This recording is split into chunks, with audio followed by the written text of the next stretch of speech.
Hello friends, प्रीति ma'am's academy में आपका स्वागत है। फ्रेंड्स, आज के इस वीडियो में हम सॉल्व करेंगे पार्टनरशिप फाइनल अकाउंट का क्वेश्चन नंबर 4 और उसमें हम सबसे पहले क्वेश्चन के एडजस्टमेंट्स को टिक कर लेते हैं, क्वेश्चन पढ़ लेते हैं क्या है, फिर हम सॉल्यूशन स्टार्ट करेंगे। तो चलिए स्टार्ट करते हैं। तो फ्रेंड्स, आज हम सॉल्व करेंगे question number 4 that is on page number 57 of your text book. तो सबसे पहले हम इसका हेडिंग पढ़ लेते हैं। हेडिंग क्या दिया है? From the following trial balance of MS Meera and Madhav prepare trading and profit and loss account for the year ended 31 March 2019 and balance sheet as on that date. तो यहाँ पे आपको क्या नाम दिया है पार्टनर्स का? मीरा एंड माधव, ये दोनों पार्टनर्स है और हमें बनाना क्या है? Trading account, profit and loss account and balance sheet. और हमें ईयर एंड का डेट क्या दिया है? 31 मार्च 2019। और ये है हमारा ट्रायल बैलेंस। इसमें हम क्या चेक करेंगे? कैपिटल चेक करेंगे कि कौन सा कैपिटल दिया है, दो टाइप का दिया है कि सिंगल। तो यहाँ पे सिर्फ एक ही टाइप का कैपिटल दिया है, यानी कि ये फ्लक्चुएटिंग कैपिटल मेथड है। तो यहाँ जब हम पार्टनर्स का अकाउंट बनाएंगे तो कौन सा अकाउंट होगा? Partners capital account, partners current account नहीं बनाएंगे। ओके। और फ्रेंड्स, अब हम इसके बाद देखेंगे एडजस्टमेंट्स। लेकिन एडजस्टमेंट देखने के पहले मैं आपको एक बहुत इंपॉर्टेंट चीज बताना चाहती हूँ। मैं कई बार कुछ स्टूडेंट्स को देखती हूँ कि वो ये जो ट्रायल बैलेंस के एक एक आइटम्स होते हैं, इसके आगे वो लिखते हैं स्टॉक कहाँ जाएगा? ट्रेडिंग अकाउंट के डेबिट में, यहाँ लिखेंगे। फिर डेटर्स कहाँ जाएगा? बैलेंस शीट के असेट में, तो यहाँ लिखेंगे असेट्स। फिर बिल रिसीवेबल जाएगा असेट्स में, तो यहाँ लिखते हैं असेट्स। ये सब मत करिए, क्योंकि इसमें क्या होगा, आपका कम से कम 5 से 10 मिनट तो ऐसे ही वेस्ट चला जाएगा। क्योंकि जब हम पोस्टिंग करते हैं, सम सॉल्व करेंगे, तो उस वक्त तो आप एक एक आइटम्स को देख करके एंट्री करोगे ही। तो अभी देखने की क्या जरूरत है और अभी यहाँ लिखने की क्या जरूरत है? तो इसीलिए, और एग्जाम में एक एक मिनट की कीमत तो क्या होती है, तो आपको बहुत अच्छे से पता है। और मुझे कई बार स्टूडेंट्स कहते हैं कि मैम असली पेपर तो आखिरी के 15 मिनट में ही होता है, क्योंकि सारे जुगाड़ तो वहीं होते हैं। खैर, फिर भी आप जुगाड़ मत करना, आप अच्छे से पढ़ के जाना, सिंसियरली पेपर लिखना। ओके। तो अब हम डायरेक्टली क्या करेंगे? एडजस्टमेंट देखेंगे और एडजस्टमेंट टिक करेंगे। ओके। यहाँ पे आपको एक एक आइटम्स लिखने की जरूरत नहीं है। तो सबसे पहले एडजस्टमेंट क्या दिया है हमें? Closing stock is valued at ₹32,000। तो ये हमें क्लोजिंग स्टॉक दिया है। ये तो हर क्वेश्चन के एडजस्टमेंट में ये वाला एडजस्टमेंट होता है। तो यहाँ पे ये सबसे पहला इफेक्ट इसका कहाँ जाता है? ट्रेडिंग अकाउंट के क्रेडिट साइड में, TCR। और दूसरा इफेक्ट कहाँ जाता है? बैलेंस शीट के असेट साइड में। और इसके लिए हमें कुछ भी टिक करने की जरूरत नहीं है। उसके बाद नेक्स्ट एडजस्टमेंट दिया है, provide provision for doubtful debts ₹2,000। ये जो डाउटफुल डेब्ट्स है, प्रोविजन फॉर डाउटफुल डेब्ट्स, इसे हम न्यू RDD भी कहते हैं। ठीक है, न्यू RDD। अब इसके ऊपर मैंने एक अलग से वीडियो भी बनाया है, इस टाइप के एडजस्टमेंट जो भी bad debts related, provision for discount on debtors, provision for doubtful debts, new RDD, इससे रिलेटेड एक अलग से वीडियो बनाया है, उसे आप जरूर देखिएगा। तो ये एडजस्टमेंट की पोस्टिंग आपको बहुत अच्छे से समझ में आ जाएगी, क्योंकि यहाँ ना बहुत बच्चे मिस्टेक करते हैं, इसलिए अलग से मैंने वीडियो बना दिया उसके ऊपर। ठीक है। तो इसका जो एडजस्टमेंट कहाँ जाएगा, इसके लिए आपको कुछ टिक करने की जरूरत नहीं है, क्योंकि यहाँ पे मैंने क्या किया है, इसमें एक फॉर्मेट दे दिया है आपको। और वो फॉर्मेट बैड, इसका एक इफेक्ट कहाँ जाता है? डेटर्स में माइनस होता है, और दूसरा इफेक्ट जाता है बैड डेब्ट्स में ऐड होता है। लेकिन आपको टिक करने की जरूरत नहीं है, क्योंकि वो डायरेक्ट फॉर्मेट में ही चला जाएगा। मैं सम में अभी सम करते वक्त आपको दिखा दूंगी कि कैसा फॉर्मेट बनाना है। ओके। उसके बाद नेक्स्ट एडजस्टमेंट है, create reserve for discount on debtors. देखिए, मैंने अभी भी बोला डिस्काउंट फॉर डेटर्स एट 3% दिया है। ये जो लास्ट क्वेश्चन हमने सॉल्व किया था ना, क्वेश्चन नंबर 3, उसमें भी ये वाला एडजस्टमेंट था। तो जब भी ये वाला एडजस्टमेंट आपको मिल जाए, तो नॉर्मली हम डेटर्स के, जो मैंने बोला ना, डेटर्स का फिक्स फॉर्मेट हम बना के रखते हैं हर क्वेश्चन में, पहले से आपको बना लेना है। तो वो जो डेटर्स का जो फॉर्मेट आपको बनाना है, जब भी आपको ये वाला एडजस्टमेंट दिख जाए, create reserve for discount on debtors, तो वो डेटर्स का फॉर्मेट 8 लाइन्स का बनाओगे। और अगर ये एडजस्टमेंट नहीं दिया होगा, तो सिर्फ 6 लाइन का, जैसा हम डेटर्स का फॉर्मेट बनाते हैं, आप पिछले वीडियोस में देख सकते हैं, वैसे ही बनाएंगे। तो ये वाला एडजस्टमेंट यहाँ दिया है, मतलब डेटर्स का 8 लाइन का फॉर्मेट आपको बनाना है, क्योंकि इसका पहला इफेक्ट क्या होता है? लेस फ्रॉम डेटर्स, डेटर्स में से ये लेस होता है। और दूसरा इफेक्ट इसका जाएगा प्रॉफिट एंड लॉस के डेबिट साइड में। तो प्रॉफिट एंड लॉस के डेबिट साइड में हम क्या करेंगे? अगर आपके क्वेश्चन में कहीं भी डिस्काउंट दिया है, अगर ट्रायल बैलेंस के डेबिट साइड में अगर डिस्काउंट दिया है तो उस डिस्काउंट में आप ऐड करेंगे, प्रॉफिट एंड लॉस के डेबिट में जो डिस्काउंट हम लिखते हैं उसमें ऐड करेंगे। और अगर आपको ट्रायल बैलेंस के डेबिट में डिस्काउंट का ऐसा कोई भी आइटम नहीं दिया है तो फिर आप डायरेक्टली प्रॉफिट एंड लॉस के डेबिट में लिखेंगे to provision for discount on debtors लिख करके, जो हम डेटर्स के ऊपर 3% निकालेंगे गुड डेटर्स के ऊपर, वो अमाउंट आप लिख दोगे। ओके, तो इसके लिए भी कुछ टिक करने की जरूरत नहीं है हमें, ये डायरेक्ट फॉर्मेट में जाएगा ये वाला, और ये प्रॉफिट एंड लॉस के डेबिट में इसका पोस्टिंग होगा सेकेंड इफेक्ट। अब हम नेक्स्ट एडजस्टमेंट देखते हैं। Valued of lease hold premises on 31 March 2019 ₹1 lakh. अभी लीज होल्ड का मतलब क्या होता है कि हमने कोई चीज रेंट पे ली है, लेकिन रेंट पे मतलब 1 साल 2 साल के लिए नहीं, एक साथ हमने बहुत ज्यादा जैसे कि 10 साल या 20 साल के लिए रेंट पे ले लिया है, तो उसे हम क्या बोलते हैं, लीज होल्ड, यानी कि हमने लीज पे लिया है। तो लीज होल्ड, अभी ये इस बिजनेस ने इन्होंने क्या किया, प्रीमाइसेस जो है उनका बिजनेस का वो उन्होंने लीज पे लिया है। तो ये जो इसमें क्या बोला है कि प्रीमाइसेस का वैल्यू 31 मार्च यानी कि ईयर एंड के दिन इसकी वैल्यू हो गई 1 लाख। पहले इसकी वैल्यू कितनी थी, 1,10,000 थी, लेकिन अब इसकी वैल्यू हो गई हमारे इस ईयर के एंड पे 1 लाख। तो ये जो 10,000 है ये हमें माइनस करना होगा, तो इसे हम पहले तो माइनस करना है लीज होल्ड प्रीमाइसेस से, तो यहाँ पे हम टिक कर लेंगे, यहाँ पे हमने टिक कर लिया। तो सबसे पहले इसका इफेक्ट क्या जाएगा, less from lease hold premises, lease hold premises, ठीक है। और इसका दूसरा इफेक्ट जाएगा प्रॉफिट एंड लॉस के डेबिट में। तो इसे लेस करेंगे जब हम लीज होल्ड प्रीमाइसेस है, तो क्या लिखेंगे, हम लिखेंगे लेस राइट ऑफ या फिर लेस रिटर्न ऑफ, ठीक है, रिटर्न ऑफ लिखेंगे। और जब हम प्रॉफिट एंड लॉस के डेबिट में लिखेंगे तो वहां हम क्या लिखेंगे, to leasehold premises written off, ठीक है। अब दूसरा देखते हैं हम, इसके बाद क्या दिया है, fifth adjustment, outstanding expenses printing and stationery 500। तो ये तो आउटस्टैंडिंग एक्सपेंसेस आपको पहले से पता है क्या होता है। सबसे पहले तो हम प्रिंटिंग एंड स्टेशनरी आउटस्टैंडिंग है तो इसे हम टिक कर लेंगे, प्रिंटिंग एंड स्टेशनरी हमें कहाँ दिया है, यहाँ दिया है, तो हम इसे टिक कर लेते हैं। और इसका इफेक्ट क्या होगा, सबसे पहले ये होगा plus in printing and stationery, printing and stationery में क्या हो जाएगा, ये प्लस हो जाएगा। और सेकेंड इफेक्ट कहाँ जाएगा इसका, कोई भी आउटस्टैंडिंग है, आउटस्टैंडिंग का मतलब क्या होता है कि वो हमें पैसा देना बाकी है, तो ये खर्चा देना बाकी है, एक्सपेंसेस देना बाकी है, मतलब हमारा क्या है, ये लायबिलिटी है, ठीक है। तो लायबिलिटी हम कहाँ लिखेंगे, बैलेंस शीट के लायबिलिटी साइड में। तो ये हमने सारा एडजस्टमेंट टिक कर लिया है। अब हम क्या करेंगे, सोल्यूशन करेंगे प्रॉब्लम का। तो सबसे पहले आप इसका या तो स्क्रीनशॉट ले लीजिए, और अगर आपके पास टेक्स्ट बुक है तो सेम ये देख करके आप इसी तरह से टिक कर लीजिए अपने टेक्स्ट बुक में, और अगर नहीं है तो स्क्रीनशॉट लेकर के आप इसे दूसरे डिवाइस में पुट कर लीजिए। और जब हम क्वेश्चन सॉल्व करेंगे अभी, तो वीडियो देखते वक्त आप वो क्वेश्चन को अपने सामने ही रखना, क्योंकि जब आपके सामने क्वेश्चन होता है तो सॉल्यूशन बहुत अच्छे से समझ में आता है। ओके, तो चलिए अब हम सॉल्यूशन स्टार्ट करते हैं। तो फ्रेंड्स, हमने एडजस्टमेंट टिक कर लिया है, अब हम क्वेश्चन सॉल्व करना स्टार्ट करेंगे। तो सबसे पहले हमें क्वेश्चन में क्या दिया है, स्टॉक। पहले तो हमने यहाँ अकाउंट्स प्रिपेयर कर लिया है, और जो फिक्स्ड एंट्रीज होती है वो सारे एंट्रीज हमने कर दिए हैं। बैड डेब्ट्स का हमारा जो फिक्स फॉर्मेट है वो हमने बना दिया है, और यहाँ डेटर्स का जो फिक्स फॉर्मेट है वो भी हमने बना दिया है। कितने लाइंस का, 8 लाइंस का। क्यों 8 लाइंस का, क्योंकि यहाँ provision for discount on debtors भी दिया हुआ है इसलिए। और जो ओपनिंग बैलेंस है कैपिटल का, पार्टनर्स का, वो भी हमने पुट कर दिया है यहाँ पे। तो अब हम 1 बाय 1 एंट्रीज करते हैं। तो सबसे पहले हमें दिया है स्टॉक, ओपनिंग स्टॉक। तो ओपनिंग स्टॉक कितना दिया है, 25,000। तो यहाँ ओपनिंग स्टॉक का स्पेस हमने छोड़ा है, यहाँ पे हम लिख देंगे 25,000।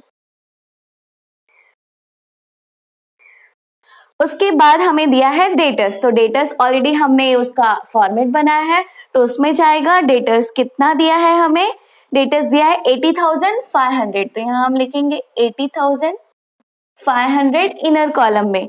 उसके बाद हमें दिया है बिल रिसीवेबल। तो बिल्स रिसीवेबल क्या होता है, वो भी एसेट्स होता है, तो उसे हम यहाँ डेटर्स के ऊपर लिख देंगे बिल्स रिसीवेबल।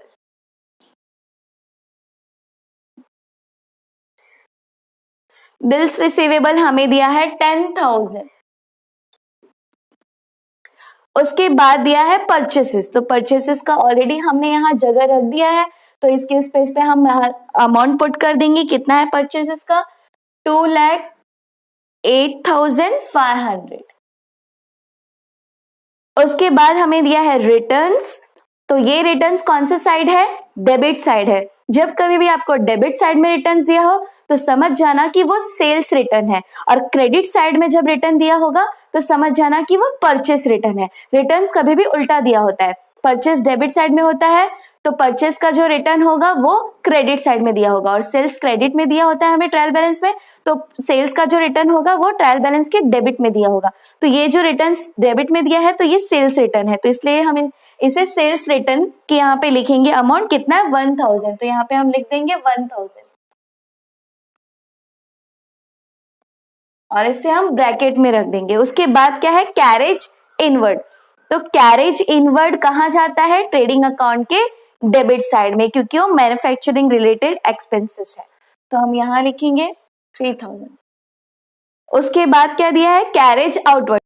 तो कैरेज आउटवर्ड क्या है? इनडायरेक्ट एक्सपेंसेस है, तो वो कहाँ जाएगा? प्रॉफिट एंड लॉस के डेबिट साइड में, तो प्रॉफिट एंड लॉस के डेबिट में हम लिखेंगे इसे कैरेज आउटवर्ड। मैं यहाँ शॉर्टकट में लिख रही हूँ क्योंकि स्पेस कम है। तो कैरेज आउटवर्ड दिया है 4500। उसके बाद हमें दिया है मोटर व्हीकल। तो मोटर व्हीकल क्या है? हमारा असेट्स है, तो असेट्स में हम लिखेंगे मोटर व्हीकल 55,000। उसके बाद हमें क्या दिया है? General expenses. तो जनरल एक्सपेंसेस कहाँ जाता है? प्रॉफिट एंड लॉस के डेबिट में, क्योंकि ये इनडायरेक्ट एक्सपेंसेस है, तो हम यहाँ लिखेंगे टू जनरल एक्सपेंसेस।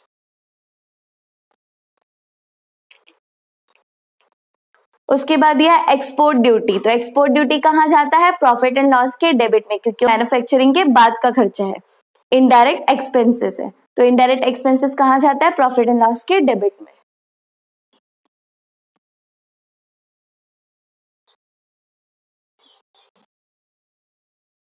उसके बाद हमें क्या दिया है? एडवर्टाइजमेंट।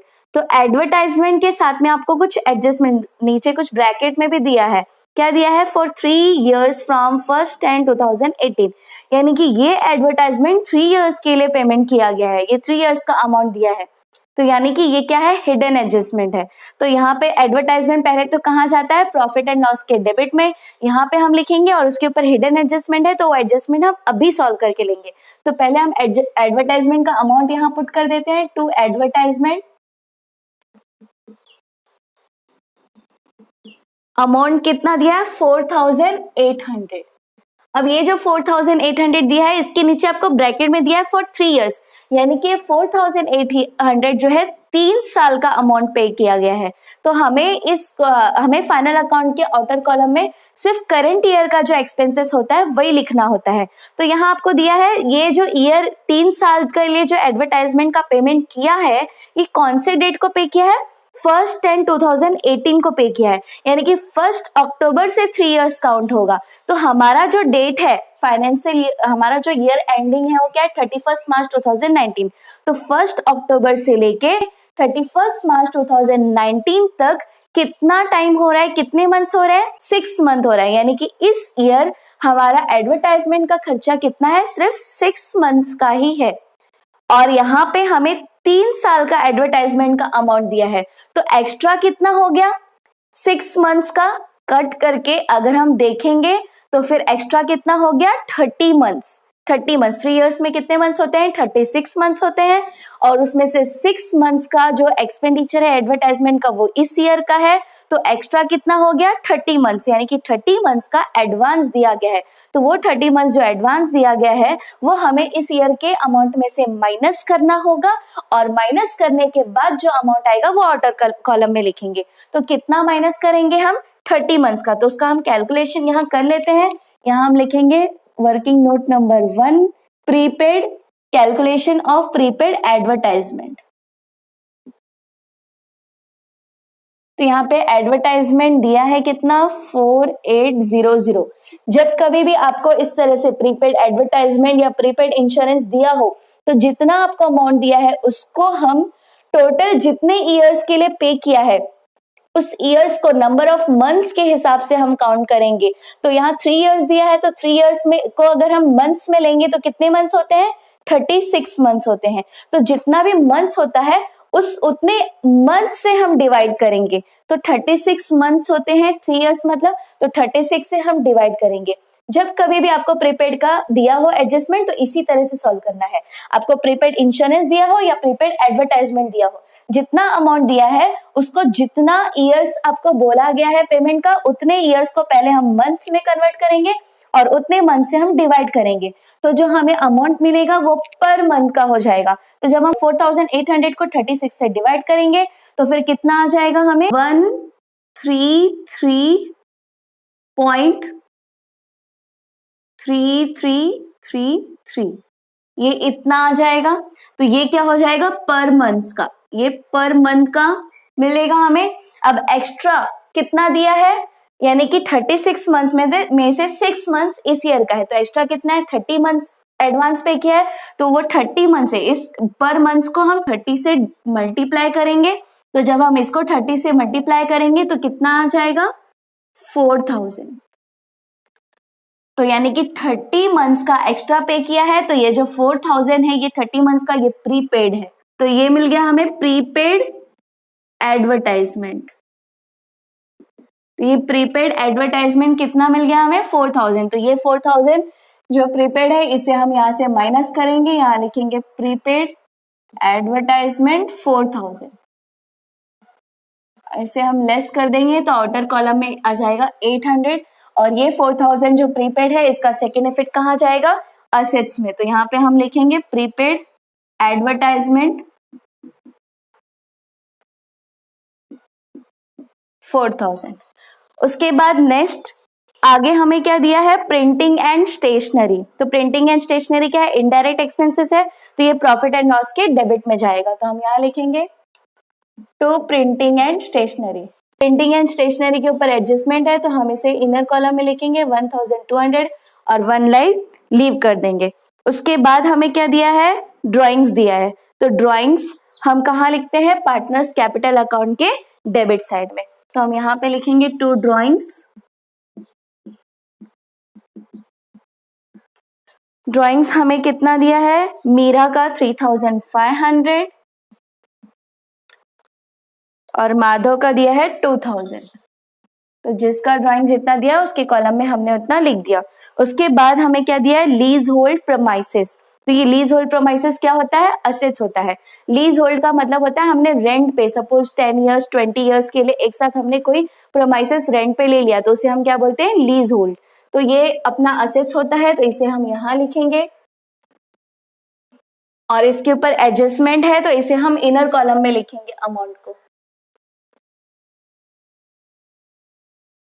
उसके बाद क्या दिया है हमें कैश एट बैंक। तो ये भी हमारा असेट है, यहाँ लिखेंगे cash at bank. Cash at bank हमें दिया है 45,000। उसके बाद हमें दिया है फर्नीचर। तो फर्नीचर भी हमारा असेट है तो वो भी हम यहाँ लिखेंगे फिक्स्ड असेट है और इस पे कोई एडजस्टमेंट नहीं है तो डायरेक्ट आउटर कॉलम में हम लिख देंगे 8,300। तो ये डेबिट साइड का हमने सारा एंट्रीज कर लिया है। अब हम क्रेडिट साइड की एंट्रीज करेंगे। तो क्रेडिट साइड पे सबसे पहले क्या दिया है बैंक ओवरड्राफ्ट। तो ये बैंक ओवरड्राफ्ट क्या होता है लोन होता है। तो लोन क्या होता है हमारा लायबिलिटी, इसे हम लायबिलिटी साइड में लिखते हैं। तो यहाँ लायबिलिटी में हम लिखेंगे बैंक ओवरड्राफ्ट। तो यहाँ से हम पहले ऊपर से 4 लाइन छोड़ देंगे, उसके बाद हम यहाँ लिखेंगे बैंक ओवरड्राफ्ट 5000।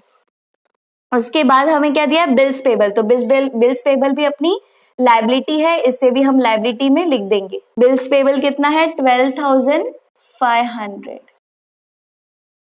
उसके बाद हमें दिया है क्रेडिटर्स। तो क्रेडिटर्स भी लायबिलिटी है, इसे भी हम यहाँ पे ही लिखेंगे क्रेडिटर्स। क्रेडिटर्स हमें कितना दिया है 68,000। उसके बाद हमें दिया है सेल्स। सेल्स हमने यहाँ ऑलरेडी यहाँ पे स्पेस छोड़ दिया है सेल्स के लिए तो हम अमाउंट पुट कर देंगे कितना है 3,25,000।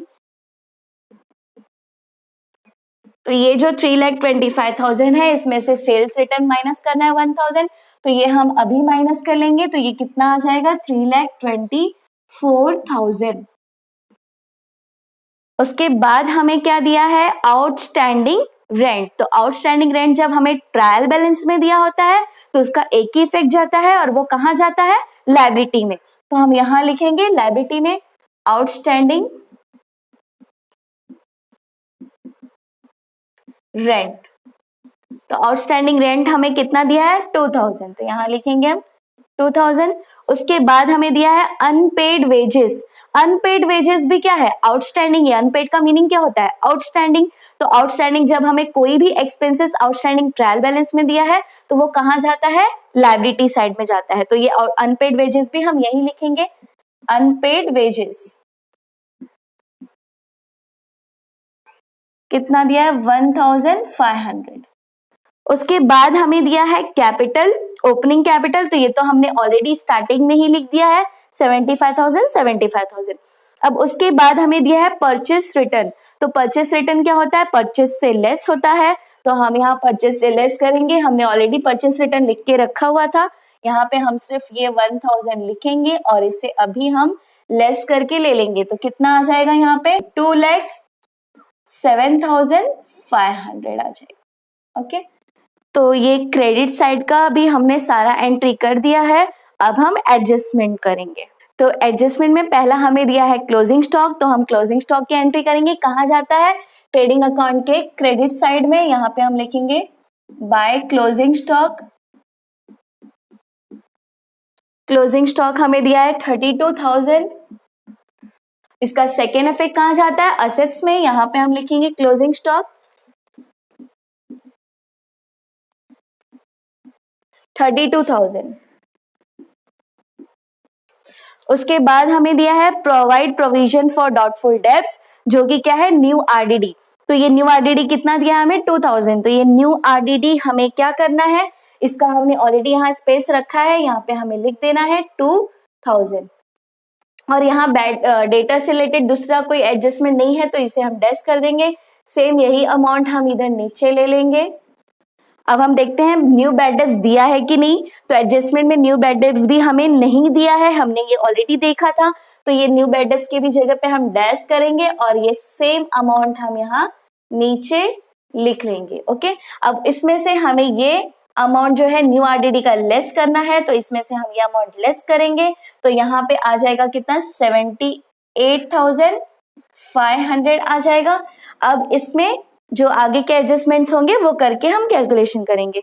तो आगे हमें क्या दिया है, create reserve for discount on debtors at 3%। Reserve for discount on debtors कहाँ से माइनस होता है, डेटर्स से माइनस होता है। तो ये हम डेटर्स में से माइनस करेंगे। ऑलरेडी हमने फॉर्मेट में ये स्पेस छोड़ के रखा है, provision for discount on debtors. तो कितना परसेंट बोला है ये, 3%। तो इसका 3% हम कैलकुलेट करेंगे। इसका कौन से अमाउंट पे 3% कैलकुलेट करेंगे, हम ये अमाउंट पे नहीं करेंगे। ये जो अमाउंट बचा है आरडीडी माइनस करने के बाद इस अमाउंट पे हम कैलकुलेट करेंगे। तो ये कितना है, 78,500। तो 78,500 के ऊपर हम 3%,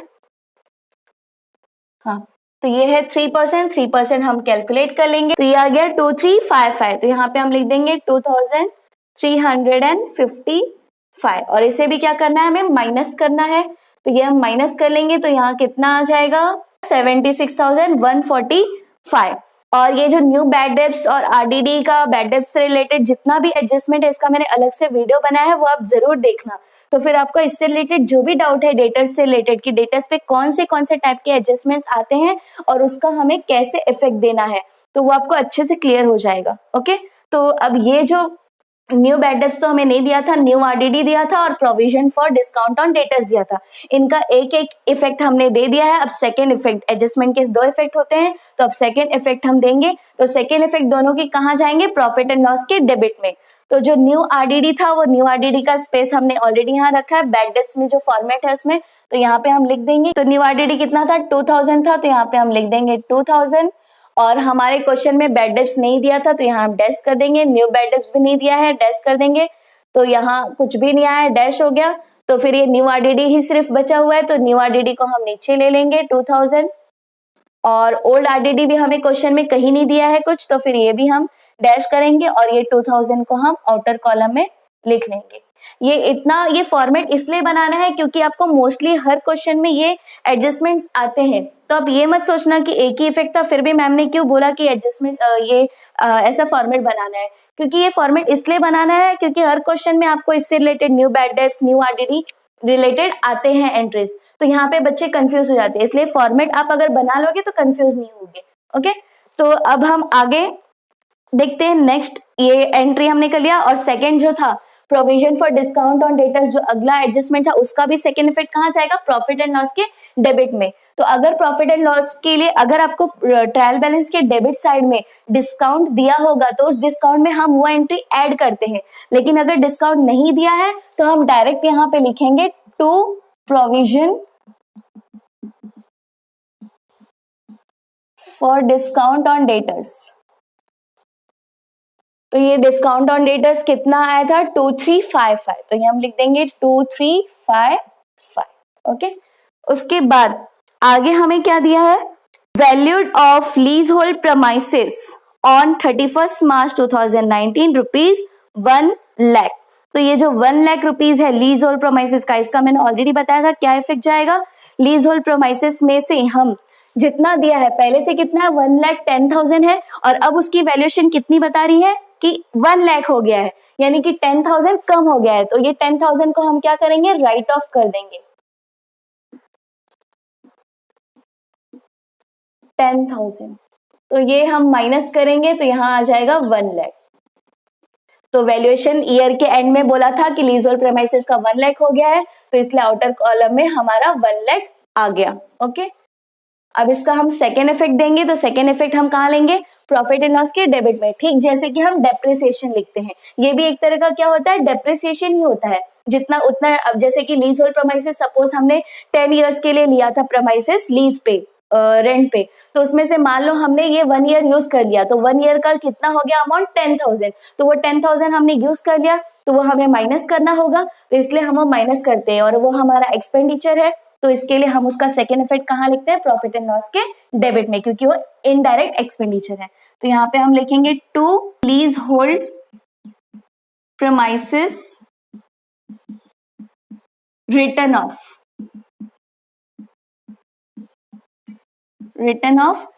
10,000। तो इसकी एंट्री, 2 एंट्री हो गई। उसके बाद हमें दिया है outstanding expenses printing and stationery ₹500।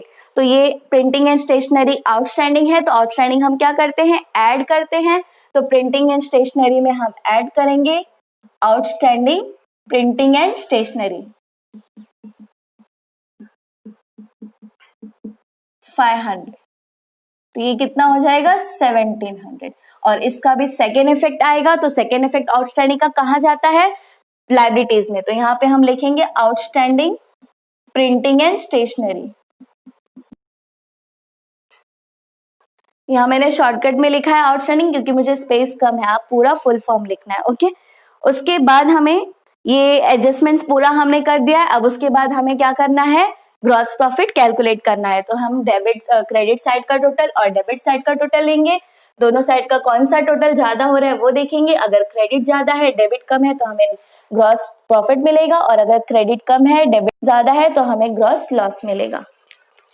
तो ये क्रेडिट साइड का टोटल हमें इतना मिल गया और डेबिट साइड का टोटल इतना मिल गया, तो क्रेडिट साइड का टोटल ज्यादा है, तो जब हमने इसमें से ये डेबिट साइड का टोटल माइनस किया तो हमें आ गया 12,500। तो ये क्या मिल गया, हमें ग्रॉस प्रॉफिट मिल गया। तो ग्रॉस प्रॉफिट हम कहाँ लिखते हैं, यहाँ पे डेबिट साइड में, यहाँ हम लिखेंगे to gross profit carried down, कितना आ गया 12,500। ओके, ये कैलकुलेशन आप साइड में करना, आपको दिखना चाहिए इसलिए मैंने यहाँ सामने किया है, बट आप ऐसे साइड में वर्किंग नोट करके कर सकते हो या फिर किसी रफ पेज में करना। और ये जो क्रेडिट साइड का टोटल जो कि ज्यादा है वो हम यहाँ पे दोनों साइड लिखेंगे।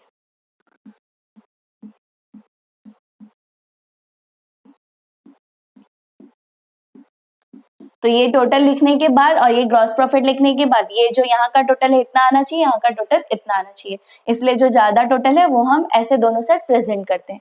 अब ये जो ग्रॉस प्रॉफिट जो हमें आंसर मिला है यहाँ पे, इसे हम कहाँ ट्रांसफर करेंगे, प्रॉफिट एंड लॉस के क्रेडिट साइड में। तो यहाँ हम लिखेंगे बाय ग्रॉस प्रॉफिट। तो हम यहाँ पे लिख देंगे by gross profit brought down, यहाँ पे आ जाएगा ग्रॉस प्रॉफिट 12,500। ओके, अब ये यहाँ पे भी सेम वही काम करेंगे, हम प्रॉफिट एंड लॉस का क्रेडिट साइड का टोटल लेंगे और डेबिट साइड का टोटल लेंगे और दोनों में से कौन सा ज्यादा आ रहा है वो देखेंगे। अगर क्रेडिट ज्यादा है तो नेट प्रॉफिट मिलेगा और अगर डेबिट का टोटल ज्यादा है तो नेट लॉस मिलेगा।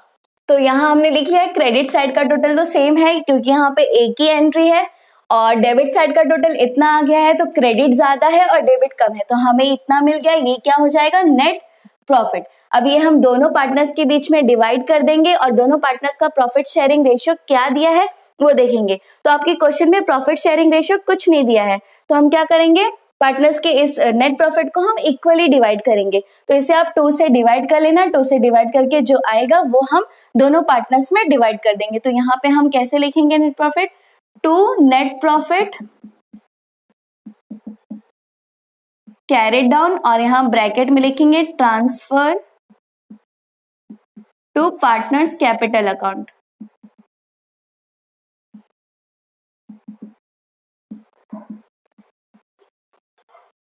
अब यहाँ दोनों का नाम लिखेंगे, नाम क्या है, मीरा एंड माधव। तो यहाँ पे आ जाएगा 48,222.5 पॉइंट में आ रहा है आंसर आपका। ये जो दोनों में इक्वली डिवाइड होगा मीरा को और माधव को, क्योंकि प्रॉफिट शेयरिंग रेशियो नहीं दिया था इसलिए नेट प्रॉफिट हम क्या करेंगे इक्वली डिवाइड करेंगे। तो दोनों को कितना मिल जाएगा, जब हम इसे इक्वली दोनों में डिवाइड करेंगे तो 48,222.5 आ रहा है। तो इसे हम ऐसे पॉइंट में ही अभी रखेंगे। अब इसको हम ये दोनों को प्लस करेंगे तो इतना आ जाएगा 96,445। अब अगेन ये जो कैलकुलेशन है आप साइड में करना या फिर रफ पेज पे करना, यहाँ पे मत करना, ये आपको दिखे इसलिए मैंने यहाँ पे किया है। ओके, अब यहाँ पे हम क्या करेंगे, जो क्रेडिट साइड का टोटल है जो कि ज्यादा है वो हम लिख देंगे। तो कितना है 24,055। अब ये जो हमें मीरा और माधव का नेट प्रॉफिट मिल गया है ये हम यहाँ ट्रांसफर कर देंगे पार्टनर्स कैपिटल अकाउंट में। क्या लिखेंगे, by net profit brought down. कितना है 48,222.5।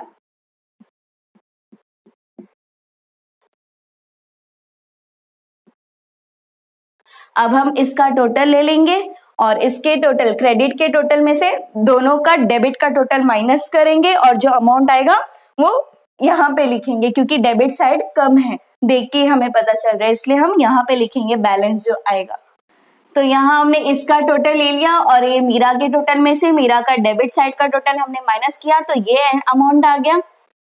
और उसी तरह हमने माधव के क्रेडिट के टोटल में से ये टोटल जो आया क्रेडिट का, इसमें से ये जो डेबिट का 2000 है ये माइनस किया तो हमें ये अमाउंट मिल गया।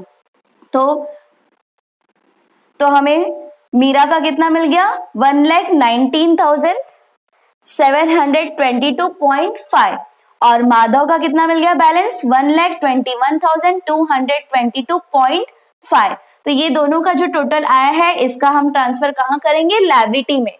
तो यहाँ पे हम लिखेंगे कैपिटल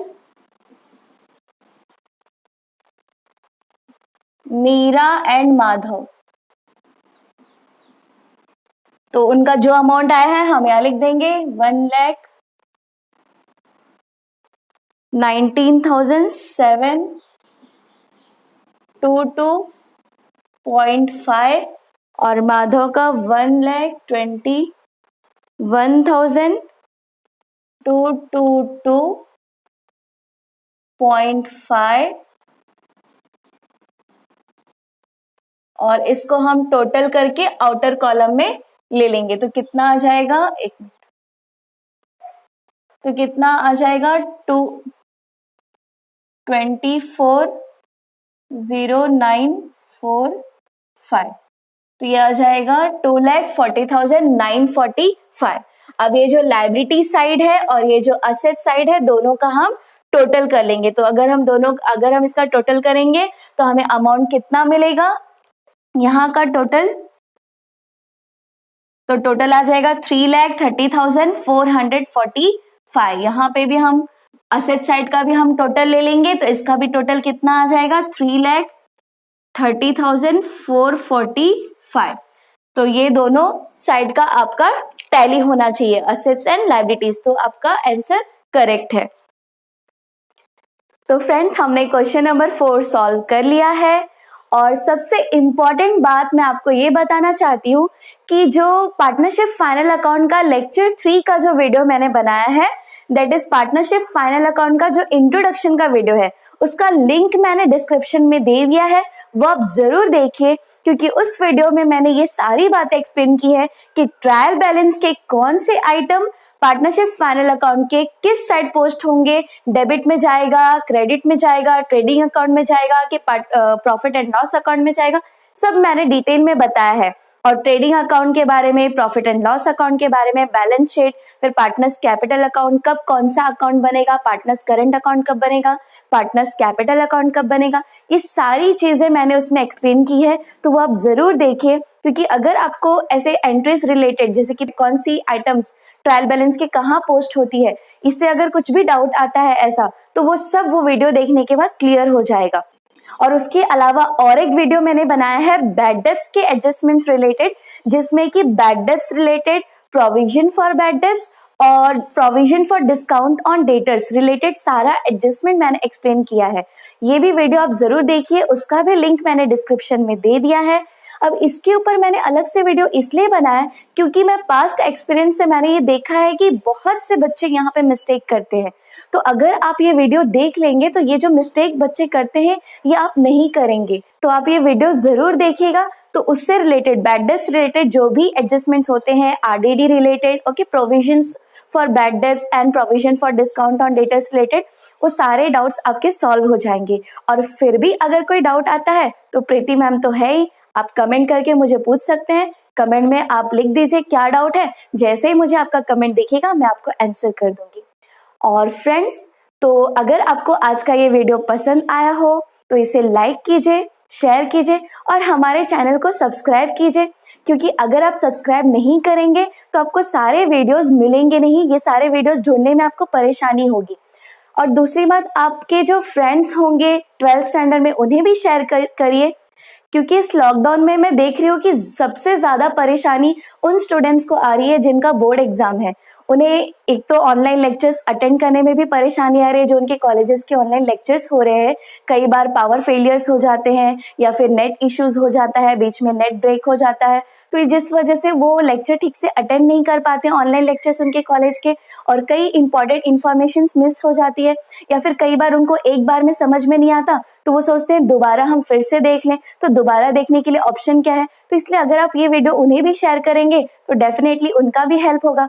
और कई बच्चे तो ऐसे हैं कि फाइनेंशियल इश्यूज की वजह से क्लास नहीं लगा पाते, कोचिंग नहीं लगा पाते, तो ऐसे बच्चों के लिए अगर आप ये वीडियो उन्हें शेयर करते हैं तो बहुत हेल्पफुल होगा। तो फिर इसीलिए आप इसे शेयर करिए अपने फ्रेंड्स के साथ, आप खुद भी देखिए, और अगर वीडियो पसंद आए तो इसे लाइक कीजिए, शेयर कीजिए और कमेंट कीजिए। Thank you.